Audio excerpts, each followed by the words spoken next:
The Michael Winner, who's really pretty nuts, made all these movies. He's a director of a bygone era. Independently wealthy, made a career of just atrocious cinema, with the exception of The Mechanic. He's honestly one of the greatest characters I've ever met, and definitely the worst director I've ever worked with. This has become something of a series, defending the indefensible. Previously I have defended Megalopolis and Human Centipede 2, but today I attempt to defend an entire career, that of Michael Winner. Heavens! I forgot to renew the car insurance! Must telephone the broker at once! Telephone, dear? We're not in the dark ages. This is a job for Mr. Mouse. By going online to esure.com, the mouse cuts out the middleman and could save us a tidy sum. What a clever little mouse! I bought him some cheese. Calm down, dear. It's not a real mouse. For many people of my age, this is how you think of Michael Winner, if you think of him at all, fronting this series of dreadful adverts. But for people a little older than myself, this might be how you see him. How would you like to be in my film, lovey? Will it involve taking my clothes off? Yes, but you can put them on when the filming starts. Winner was the director of some of the sleaziest films ever committed to celluloid, many featuring gratuitous nudity, assaults on women, and often some pretty rotten acting too. Dirty Weekend, which is currently on screen, is possibly the worst offender in all three categories. This film is an amateur drama made back in the 1950s. It's the first film of one of Britain's most famous directors, and this is the first time it's ever been seen in public. Considering it's the first film ever made, I look at now with some pride, more pride actually than I thought I would have seeing it when I hadn't seen it for probably 50 years. I would love to say that Michael Winner didn't start out making trash, but he very much did. First making a nudist film and then some crime pictures and a disastrous adaptation of The Mikado. But after that he found his feet when he made West 11. Alfred Lynch as Joe Beckett, the drifter with time on his hands. Time to kill. Joe was a good amateur shot. With a little persuasion, he could turn professional. How would you like to work with me? Eric Portman as Captain Dice. Regiment unknown. Motives strictly criminal. This is a genuinely good movie, somewhere between social drama and crime film, with a really great performance from Diana Dawes in a supporting role. But what really helps this picture stand out from those which Winner directed before it is that the script is written by Keith Waterhouse, who also wrote Billy Liar, released the same year.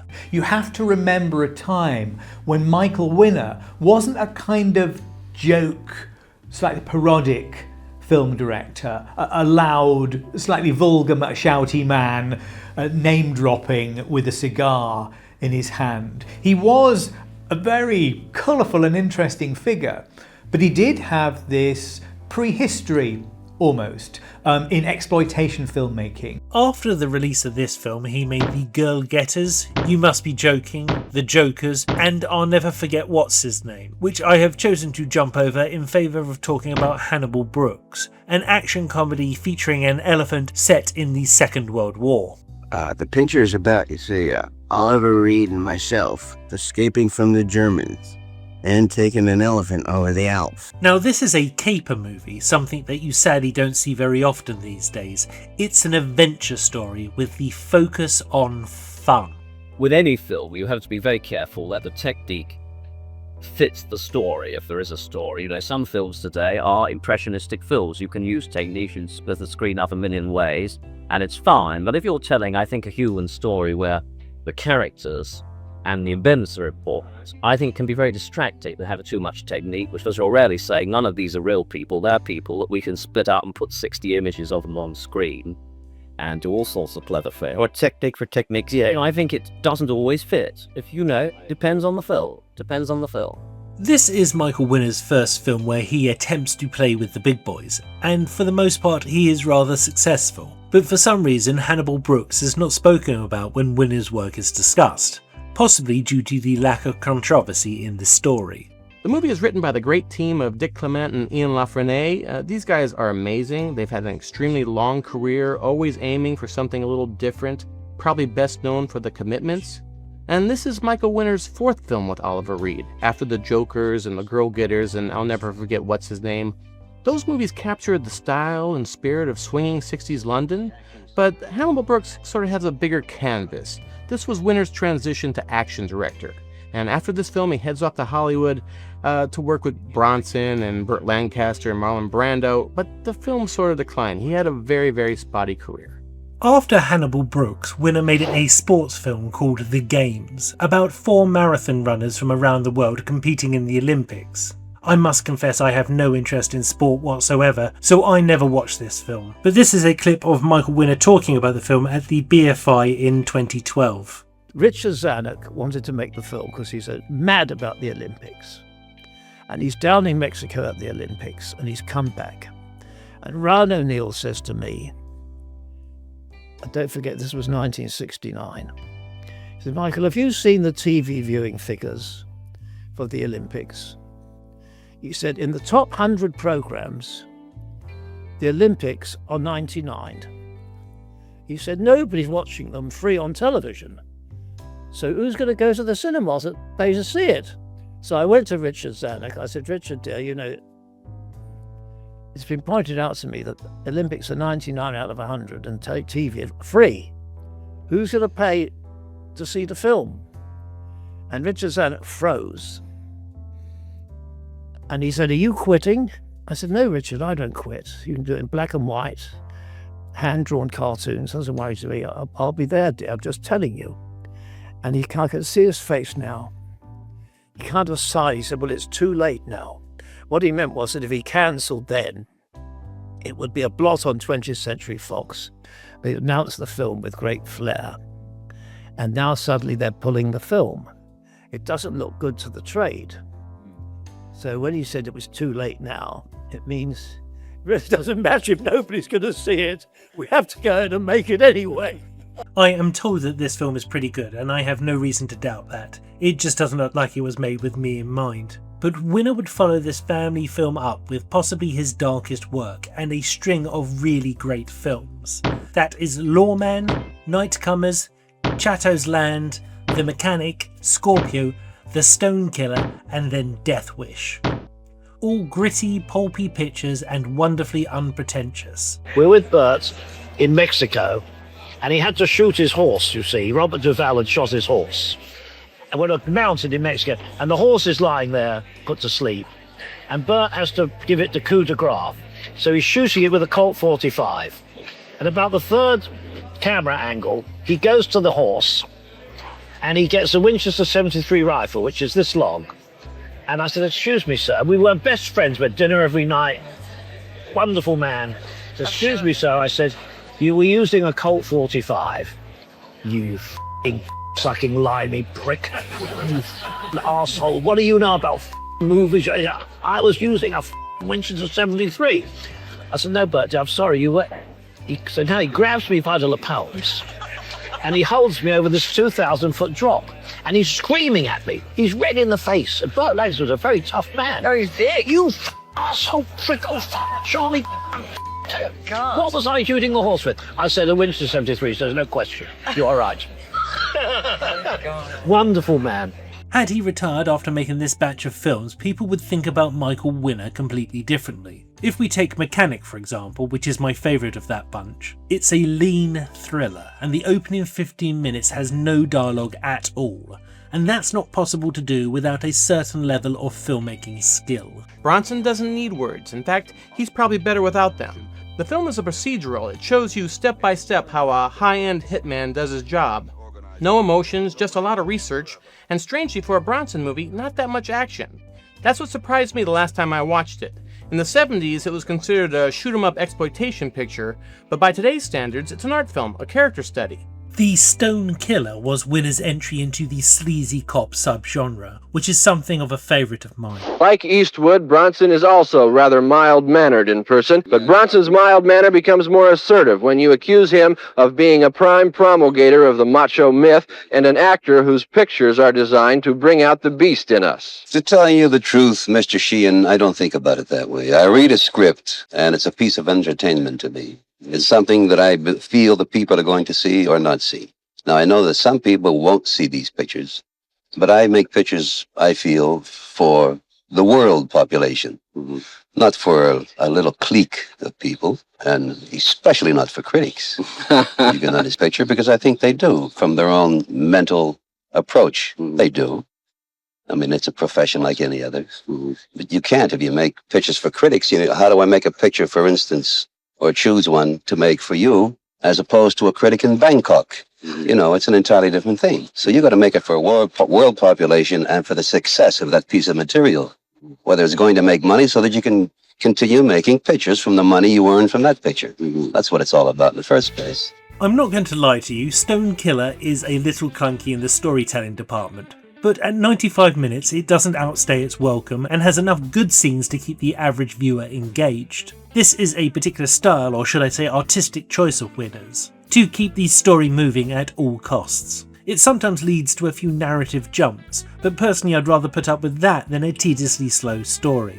In fact, there are a lot of filmmakers I could list who could do with learning this lesson too. Death Wish, as you probably know, began life as a novel by Brian Garfield back in 1972. It was optioned, and originally it was going to be turned into a film directed by Sidney Lumet, who wanted to cast in the lead role Jack Lemmon, which tells you something about Sidney Lumet's take on this story about somebody who is driven to vigilante violence, but undermining the idea of vigilante violence. Well, the Sidney Lumet version never happened. He went off, he made Serpico instead, and what happened was we got the Michael Winner version starring Charles Bronson and a series of increasingly depressing sequels, and the rest is pretty much history. I am going to skip over the first Death Wish movie, not because it is bad, but because enough has been said about it on this channel already. But at the point that movie came out in the US, Winner had established himself as an action movie director, so he decided to make another comedy. It was called Wonton Ton, the Dog Who Saved Hollywood. Wonton Ton, the dog who saved Hollywood. It's the story of the making of a star, from humble beginnings to the top of the heap. How does it feel to really be up there?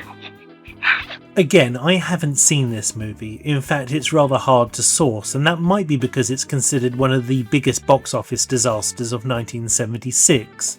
And this is where Winner's career starts to fall apart, as he accepted a lot of jobs just for the money. This is about as irresponsible as a filmmaker could be in the treatment of rape for purely commercial ends. This director is simply trying to stir up as much controversy as possible because he's in desperate need of a hit. Menachem and Yoram, they gave him a carte blanche to do a lot of things. You say, you want to shoot this film like that? Fine. You want to shoot another one? Fine. Winner's films made money. Winner formed an alliance with Canon Pictures, who had purchased the rights to the Death Wish series so they could pump out some sequels with ever-decreasing budgets. Now, I think Death Wish 2 and 3 have merit, but there are a lot of people who disagree with me. The first movie that Michael Winner did was somewhat compelling, but this is a cartoon. It's practically World War III in the streets of New York. Death Wish 3 might be the last film that Michael Winner made that I genuinely enjoyed. You can't go too far from the original concept, which was a citizen avenging against muggers. After all, Rocky didn't become a missionary in Ethiopia, did he? He stayed a boxer. So it's a broader canvas of action, a community attacked by gangs and saved by the avenging Charlie Bronson. It is a big and, dare I say it, rather silly action film, which changes the tone dramatically from the previous two installments. Since the making of Death Wish 1 and 2, real life has caught up with Mr. Bronson's avenging hero. In what many describe as a copycat killing, a vigilante gunman, Bernard Getz, shot 4 muggers on a New York subway. The rights or wrongs of his action sparked off a national controversy. We don't say the vigilante is a good guy, we say that society got or would get, and we said this in 1974, that society would get to a point of such confusion that somebody in frustration would shoot a mugger and would be a hero. That is, that a killer or wounder would become a hero. Now, this was 11 years ago. Mr. Getz was a very slow learner, if he learned from that film. We were nothing to do with that at all. So what we did do, though, was make this amazing prophecy, which not only happened in the manner we said, but in the place we said, namely on the American subway. Filmmakers take incidents or stories that happen in life. They've done so throughout history, and they encapsulate them into little dramas. Films have only been going 60 years, violence has been going for thousands of years. I'm quite sure a Mary Whitehouse clone was outside the Globe Theatre saying this dreadful man Shakespeare has people with eyes being gouged out, and heads, severed heads, have been carried around on poles, she's saying. You're a terrible fellow. Makes no difference. People are not angels when they enter the theatre and villains when they exit it. They all know these things happen. We dramatise them. After Canon Pictures collapsed, all of Michael Winner's films thereafter were set in England, unlike Death Wish 3, which was only shot here, and the filmmaking got rougher and rougher. He had always been fast before, but these films became slapdash. Charles Bronson was the macho man image of the early 70s. And I think that image has vastly changed today, and the concern today is a really deep-rooted woman's rebellion and a woman's voice being heard against these years of censure and put down and general male chauvinism, of which I'm guilty, because we're all brought up in this. We're brought up with this attitude, and we're brought up with this position of women ingrained in us. Winner was accused many times over his career of being misogynistic, both in his work and in real life, and his most famous movies were feeling out of time. But there are attempts to change this image. Well, I'm quite appalled and very nearly walked out to be on a British television programme where lesbians are wheeled in for you to make smutty and offensive remarks to. I think it is an absolutely shameful exhibition of vulgarity directed toward a minority. I think the lesbians have come over with considerable dignity, and you've come over as an arsehole. It's very sweet of you. In 1993, Winner made the film Dirty Weekend, which is almost a gender-swapped version of Death Wish, which is perfectly fine as an idea, were it not the shabbiest looking film of his filmography. In fact, it's hard to think of another movie quite so unappealingly shot, edited and acted. Shut your fucking mouth! My mouth doesn't fuck, I don't fuck with my mouth. He directed one more feature film, a comedy called Parting Shots. It's cancer, Harry. What can I say? I'm feeling fine most of the time. I walked 3 miles this morning. Well, you'll have your good days, but the bad days will increase. Here's the specialist report. When do we start the treatment? Well, to tell you the truth, the cancer's so far advanced, it wouldn't be much help. That there was the opening scene, the very first words spoken in a comedy. This film was not a hit.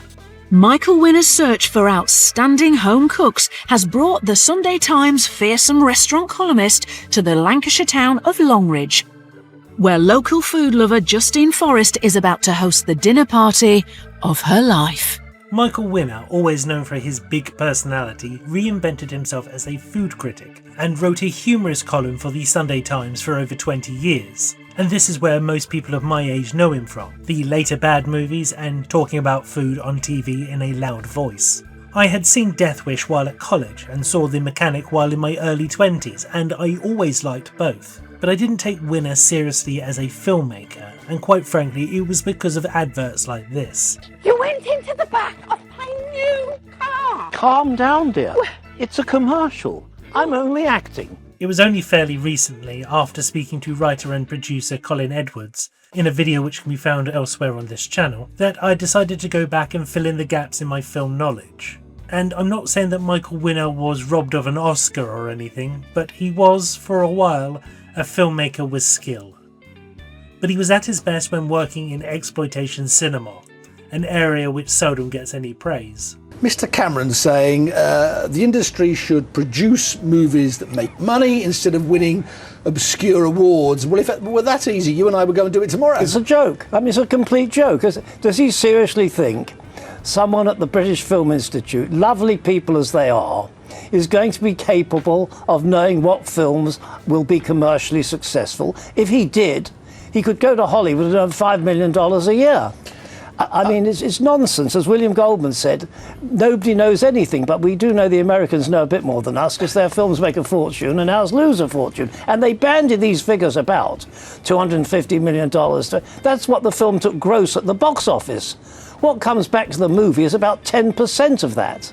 Yeah. It's the most misinformed industry. Think about the King's Speech. I read it. It earned at the box office $414 million in ticket sales on a production budget of $15 million. But if you wrote down the script on a piece of paper, it's about a man with a speech defect. It doesn't seem like a mass movie winner, does it? No, I don't think that people would have chosen that as a commercial film. Certainly nowhere near to the degree it has become. But there are always these oddities. I don't mean that rudely, because it was a great film. There are always these strange films that break through, but 90%, 99% of British films die a death. They're shown at 4 in the morning on some obscure TV channel, and there's only got 3 people watching it. I have to say that I agree with Michael Winner. Subsidised films don't have to make any money, and those films required to make more profit have to be more entertaining to yield maximum return. I think that explains his filmography more than anything any critic could say. If you've enjoyed this video, may I recommend this one from a channel called Boneyard Cinema. I'll put a link to it below this video, but it goes into greater detail in the winners period of his career. Do take some time to check out the other videos on my channel, there are plenty there to keep you entertained. I am making a movie myself at the moment. It's a shoestring budget, so we're shooting it as we can. If you would like to help me out with a one-time donation, you can empty your bank account via this site. And thanks in advance. I'm Scott Kingsnorth, and I'm making a movie.